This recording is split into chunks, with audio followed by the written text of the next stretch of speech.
Okay, why don't we go ahead and get started?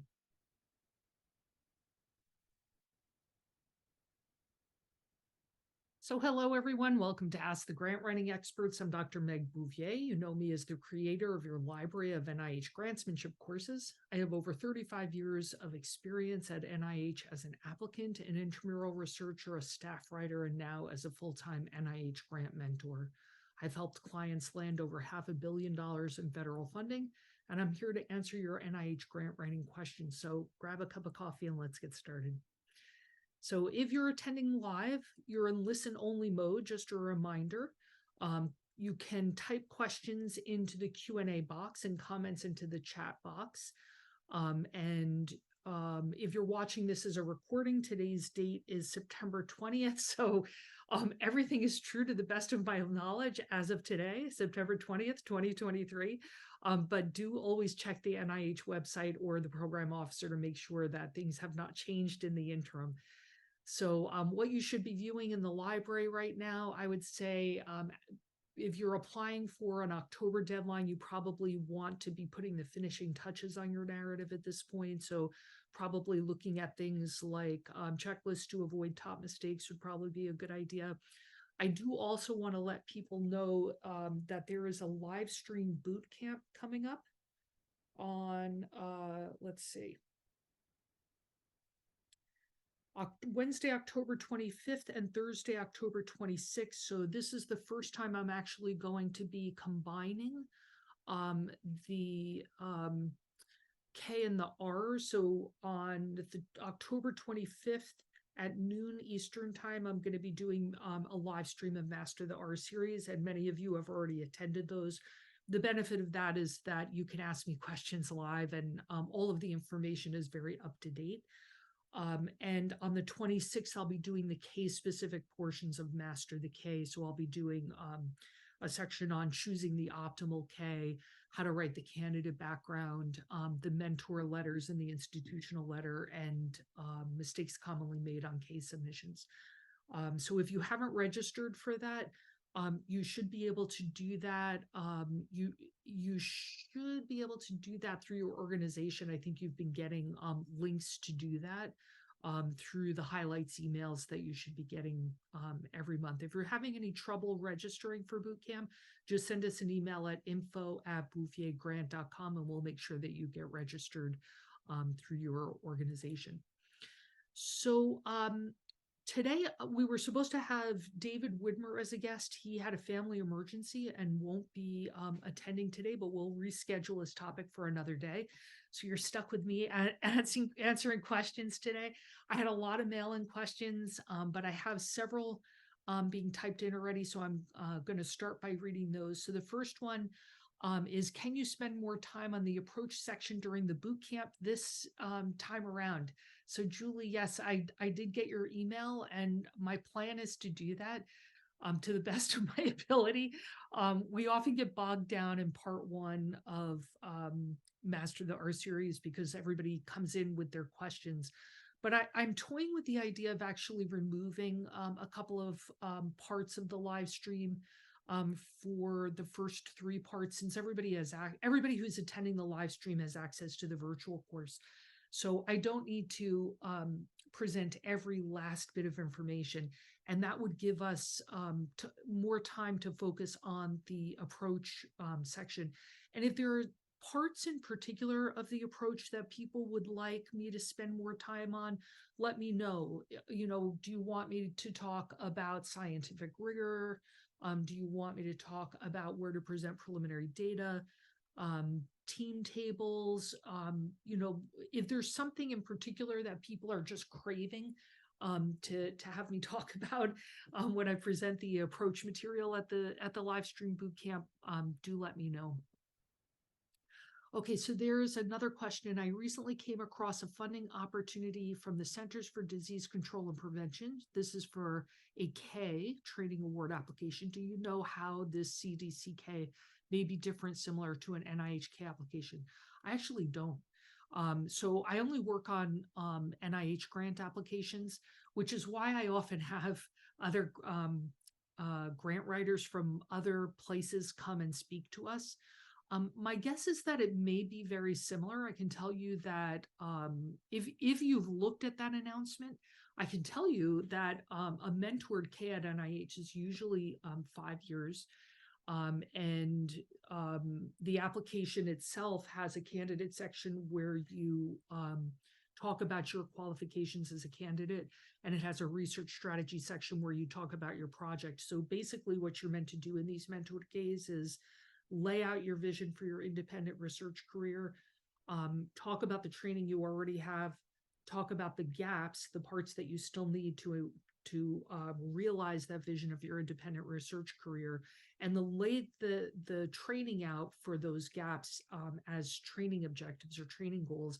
And then your research project is almost like the learning lab for those training objectives. I believe the budget, I don't typically do budgets, but I believe the budget is primarily for salary support there. So you have 80% protected time to do your project. So I don't know how that would compare to a CDC K. But my guess is they're probably fairly similar. If anybody else knows the answer to that, let me know. I'm not familiar with the CDC K. So if you have specific questions about NIH Ks and you're familiar with the CDC K, I can answer those. So since we're talking about K, I may as well jump in with those questions because I have had tons of K questions in the last 2 weeks. So I'm just going to start with those. Should I submit a K simultaneously with an application to the American Cancer Society or ASCO? And in my opinion, the answer would be yes. You definitely should. And I guess this would be, Manuel, this would be an answer to your question as well. Once you've written up a K application, you can't have the same science and review at different institutes at NIH at the same time, but you can have the same science and review at different federal agencies and private foundations at the same time. So Manuel, in theory, you should be able to submit a K to NIH and to CDC simultaneously. And then, if you get super lucky and you have funding from both, you can have the program officers hash that out or just turn down one of them, keep whichever one is better. But certainly this idea of repurposing a grant application is something that I think has gained a lot of traction in recent years. I used to get pushback sometimes from applicants and even pre-award support offices about this idea, but I think it's really gained traction. Once you've gone through the trouble of writing up a grant application, you want to submit it everywhere that you can in order to get it funded. And maybe, you have two aims on the research strategy of the K. Maybe break one of the aims off and send it to a private foundation so that if you have to resubmit the K, maybe you've been able to lay your hands on a little bit of money to push the project further down along and submit a more competitive research strategy with your K. More K-related questions. Some of these are pretty simple. Can I have more than one mentor? And the answer to that is absolutely. I've seen up to 3. You can have, if you have 3 mentors, usually one of them is the primary mentor, and then the other 2 may be co-mentors. Sometimes I've seen 2 where they're both co-mentors. It's fairly unusual to see, I shouldn't say that. I think it's more typical to have more than one mentor. Some people have a single mentor, but I think it's more typical to have more than one. Does my mentor have to have NIH grant funding? Typically, at least one of your mentors should be R01 funded. And not just R01 funded, but have a pretty juicy track record in R01 funding. So, you want your mentor to be able to check certain boxes, and maybe a single mentor can't check every single one of the boxes, but 2 or 3 mentors may be able to check them all as a group. So among the things you want, your mentor should be on site. Your primary mentor should be on site for sure. They should be R01 funded from NIH. They should have experience mentoring K applicants, not just mentoring, but mentoring K applicants. They should have publications in the main training areas that you're where you're looking to fill the gap in your expertise, and you should have a publication with that person, your primary mentor. And again, maybe a single mentor wouldn't check all those boxes, but several mentors together may check them. And it's not uncommon to have two mentors where one is a much more senior person who has lots of experience mentoring K applicants and lots of R01 funding and lots of publications in the area, but maybe they don't have so much bandwidth for mentoring. And then maybe the other mentor, the co-mentor, is somebody who maybe doesn't have quite as much experience, but has a lot more bandwidth for mentoring. That's a pretty typical scenario. Another question, do I have to have a publication with my mentor? And as I said, you definitely do. It seems counterintuitive, but for sure, you have to, whatever area you're applying for training in, you have to have published a first author paper with your primary mentor in that area. And then I got a whole series of questions about, is it too late for me to submit a K application based on my ESI status? And the reason that people ask this is that and we've talked endlessly about ESI status, but for anybody who's new, ESI status is a funding advantage that applies only to R01s. It's given to people who are 10 years or less from their terminal degree or from their terminal clinical training. So like if you're a clinician and you did a clinical fellowship, the ESI clock starts when the clinical fellowship ends. And it's a pretty significant funding advantage. So you really want to make sure you're giving yourself several R01 submissions while you have ESI status so that you can try to land your first R01 while you have ESI status. So why does this come into play when you're talking about a K if a K doesn't have an ESI funding advantage? Well, and landing a K won't eliminate your ESI funding advantage.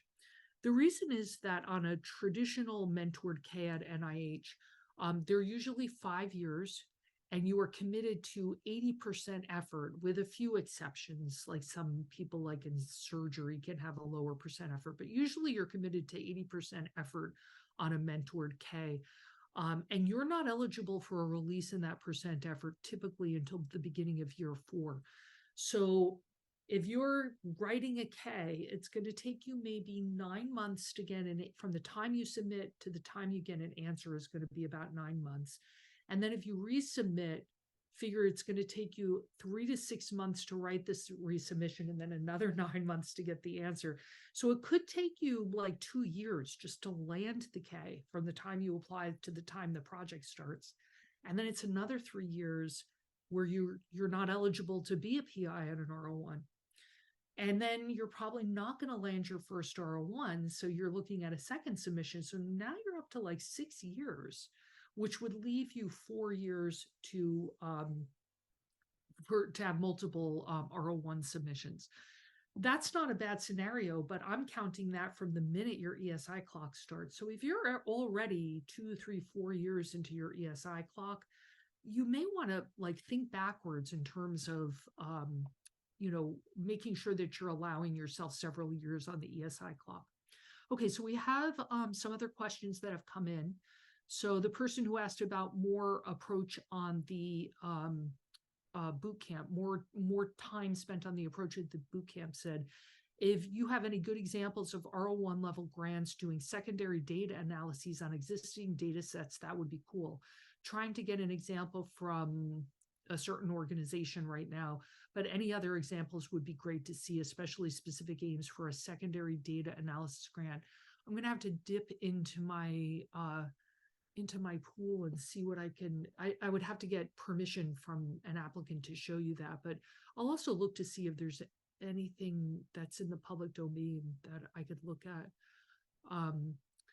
You could also, to look for specific aims for secondary data analysis, you could also look at sample R03s because it would be a smaller project than an R01, but you can do standalone secondary data analyses under like a classic parent R03 mechanism.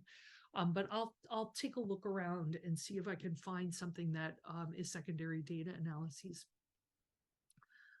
Okay, another question. If invited to develop and chair a scientific symposium in an area of my research for a conference, can I include this in the honors section of the biosketch? Yeah, not only would I include that in the honors section of your biosketch, if your early career, and I think you are, I'm actually working on your application right now. So I think I'm editing your R01 as we speak. So I think I would also put that in the personal statement of your biosketch. So I would put it in two places. I would put it in part A of your biosketch, the personal statement, particularly because you were invited.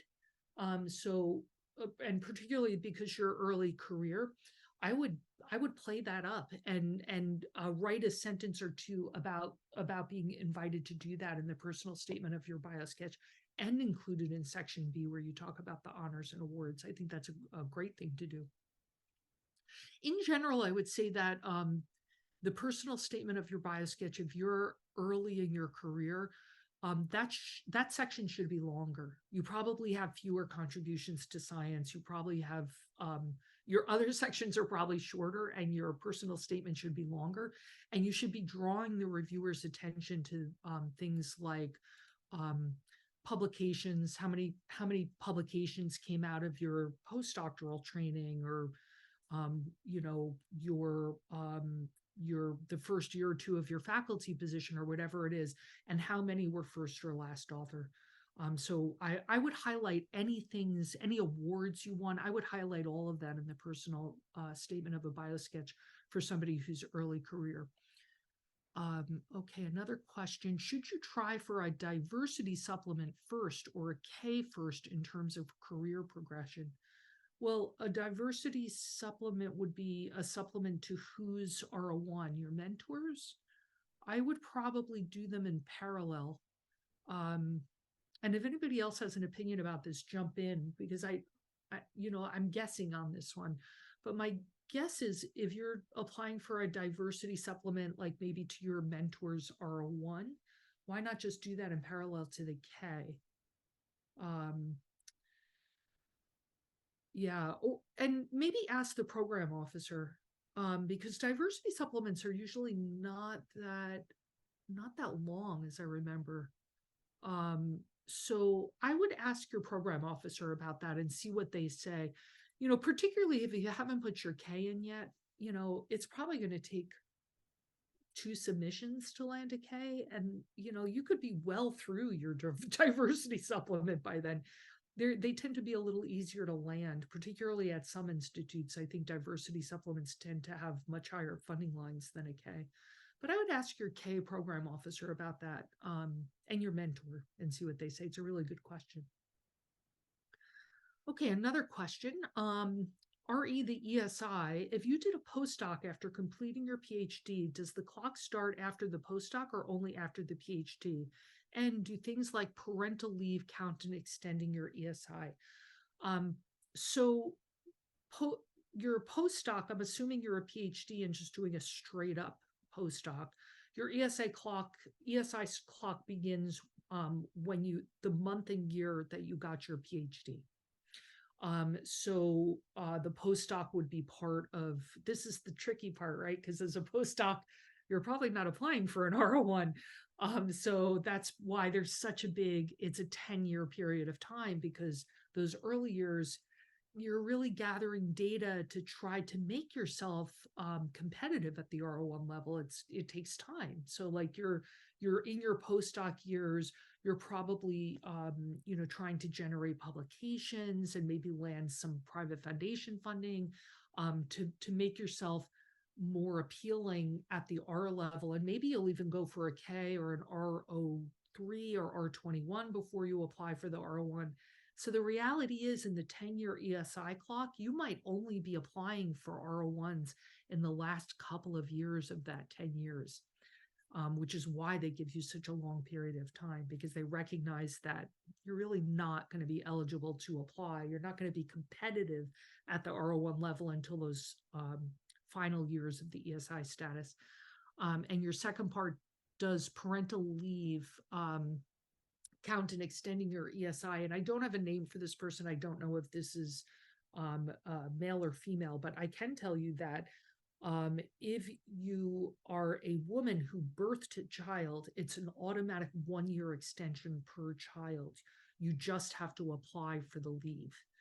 Um, if you are a man, or if you are a parent who adopted a child, so in other words, a parent who did not birth a child, I have seen many people apply successfully for parental leave. It's probably not going to be a year, but if you can document, you know, I took FMLA for 4 months, like that's something that's easy to document. You can have your department chair sign a letter to that effect, and you may very well be able to add that time to your ESI clock. So I would encourage you to apply for that extension for sure. Other things that extend, the other typical things that extend an ESI clock are COVID-related research interruptions. So lots of people have been getting extensions based on that.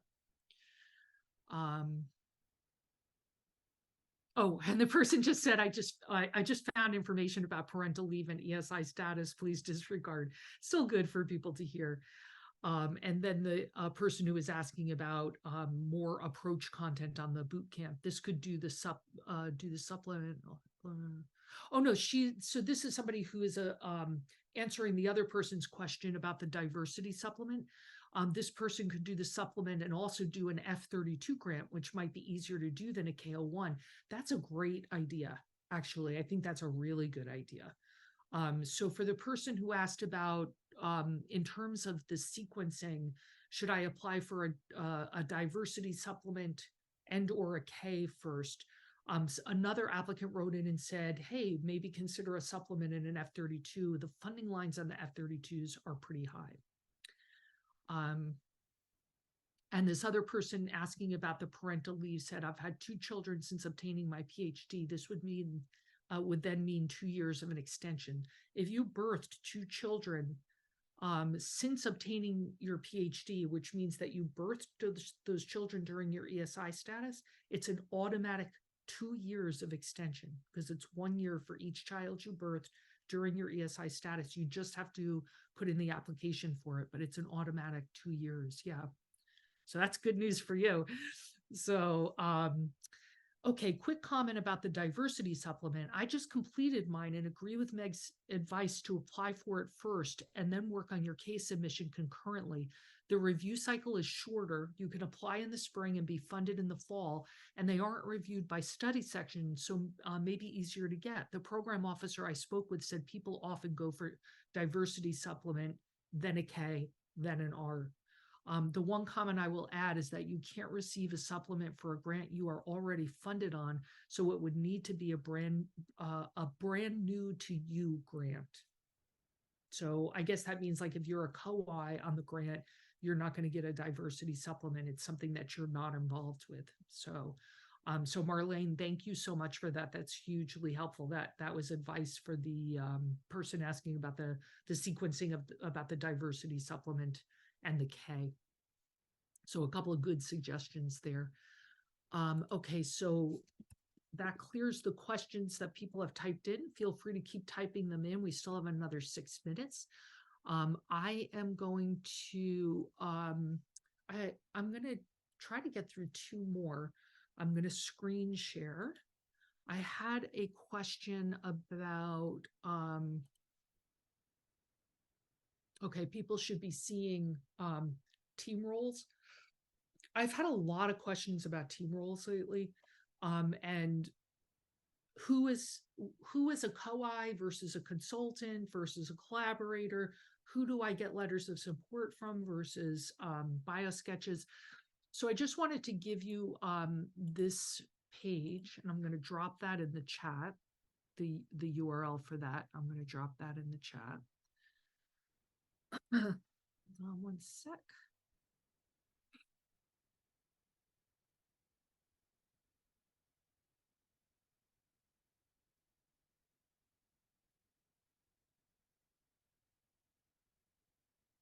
Okay, that URL should be there for everybody now. I think pretty much people all know what the PI is. One thing of note is that there is no such thing as a co-PI at NIH. It's called a multi-PI. And if you have a multi-PI plan, you should actually submit a document called the multi-PI plan, which is a simple, usually one-page document that basically says we have complementary but necessary expertise to lead this project. Note that if you have ESI status, both people have to have ESI status. Both PIs have to have ESI status to get the funding advantage. Co-investigators are probably going to be the bulk of the rest of your team. Those are people who don't rise to the level of a PI. They probably have a lower percent effort, but they're making an intellectual contribution to the project. They're considered key personnel, and they should submit a biosketch. Collaborators, that's not a term I often see. And here NIH is telling us that that is a term that's used in a similar way to co-investigator. I rarely see people list somebody as a collaborator. Usually you see people listed as consultants. So the difference between a co-investigator and a consultant is that a co-investigator has percent effort and they're making a significant contribution to the project, and they're going to submit a biosketch. A consultant is usually somebody who has some kind of discrete service. They usually don't have percent effort. Usually you are, so like you're not giving them any kind of percent effort or salary support or anything from the grant, but you may pay them a fee. And typically they do not give a biosketch. Typically you get a letter of support from that person. And then other significant contributors, this is, again, this is like a case situation where it would be people who are on your advisory committee. So they would have, again, 0% effort, and they're involved as needed and an as needed basis. So, and they do actually give biosketches. So anyway, that was one set of questions that I had. And then I've had a lot of really nitpicky questions about fonts. So I thought I would just pull this one up, and I'll drop this in the chat as well. So most people think of NIH as saying 11-point font, single spacing. So these are the recommended fonts at NIH. Whenever I see the word recommended, I just read it as required. So I would encourage you to use one of these. I personally prefer to use sans serif fonts because I think they're easier to read online. And I think most reviewers nowadays read applications online and don't print them out anymore. There are still some old timers, I think, who do that, and some people who prefer to do that. But typically you're looking at 11-point font. Notice that there is actually a very clear spec in terms of the density, both vertically and horizontally. So in terms of type density, it must be no more than 15 characters per linear inch. And in terms of line spacing, it has to be no more than 6 lines per vertical inch. So what I will tell you that I discovered with one of these applicants is that Arial 11-point single space, which I think is far and away the most common setup that most people use for their applications. Actually, I think it's 4 or 5 lines per vertical inch. And this person discovered that if she sets it at exactly 12 point, it's 6 lines per vertical inch. And she actually got like a half a page of space more in her 12-page research strategy, which may be great news for those of you who are just scrambling for space. I personally found it maddening to read. I thought it was super dense and really difficult to read, but it does comply technically with NIH specs. So I thought I would just give you that information because I get a lot of questions. It's September 20th, and there are lots of people who are trying to figure out how to get within the page limit. So I thought I would just share that with you because I'm sure lots of you are trying to do that. So I'm going to try and squeeze in one more question. If people need to leave, feel free. And if this is too long to answer, I'll bump it to next time. I'm applying for my first R34 and proposing to adapt an intervention. I plan to include the original person who developed the intervention as a consultant. Great. Would this be acceptable? Absolutely. Or should they really be a co-investigator? I think a consultant would probably work fine. In fact, one might argue that having them as a co-I would not be such a great thing to do. It's a mentor of mine who developed it and worked on the original intervention project when I was a doctoral student. Then definitely don't make them a co-investigator if they were your mentor, because you're trying to carve out your own path here. So this is true for a K as well. So for a K or an R34, sometime a post K, K to R, I'm sorry. If you're doing like a K to R kind of thing, and this is your mentor, if you're applying for like an R01 or an R34, don't make the mentor a co-I, make them a consultant. You need to begin to phase them out, because reviewers worry that you are now just kind of like a branch on their tree instead of a tree in your own right. So don't make them a co-I, make them a consultant. If I plan to add content to the intervention, should the person with the topical knowledge on this added area ideally be a co-I, or would a consultant status also be okay? I think that person I might make a co-I. I think I would make that person a co-I. And letters of support from community partners. Yeah, so I would make your mentor who developed the intervention that you're adapting, make them a consultant who gives you a letter of support. Community partners would give you a letter of support, and the person who has topical knowledge on the adaptation that you're creating would be a co-investigator with a biosketch. And just a heads up from somebody, EndNote sometimes defaults to a font style that does not conform to NIH requirements. I had a grant rejected, several years ago. I'm so sorry. That's horrifying. So this person is giving people a heads up that EndNote defaulted to a font style that NIH didn't recognize, and her application was rejected. Oof, that is really good information. Thank you, Susan, for sharing that. So we are over time. I hope that this was helpful for people, even though I was just kind of pinch hitting for David, but people always have a lot of questions this late in the game. So anyway, for those of you who are applying for October deadlines, I wish you the very best of luck, and I'll see you in a couple of weeks, and good luck with your grant writing. Take care. Have a great day. Bye-bye.